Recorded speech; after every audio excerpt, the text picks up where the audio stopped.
आप कुछ भी करो, शिव को मुझे नहीं लगता कि उससे कुछ भी फर्क पड़ता है। देखिए, उन्होंने प्रोटोकॉल बना दिया, उन्होंने एक प्रोसेस बना दिया कि आप जो करोगे उसका प्रतिफल आपको मिलेगा।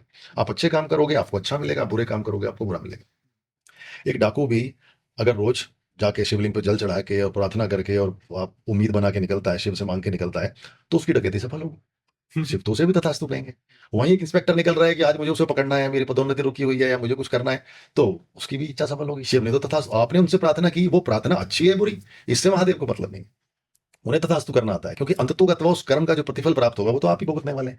लेकिन जब हमें बुरे रिजल्ट मिलते हैं तो कहते हैं भगवान ये अच्छा नहीं किया आपने, ये भगवान ने अच्छा नहीं किया, ऐसा नहीं करना चाहिए था भगवान को, ऐसा भगवान कुछ कर ही नहीं रहे। भगवान तो उन्होंने कहते प्रोसेस बना दिया, वो तटस्थ बैठे हैं, तुम जो कर रहे हो तुम कर रहे हो, तुमने जो बोया है वही तुम काट रहे हो। उसमें भगवान का तो कोई रोल ही नहीं आ गया। लेकिन देखिए, इसमें भी एक चीज है कि अगर ईश्वर ने सब कुछ पूर्ण निर्धारित किया हुआ है, अगर उसमें कोई बदलाव संभव ही नहीं है, तो मुझे ऐसा लगता है कि सबसे पहली क्रांति तो फिर ईश्वर के विरुद्ध ही होती।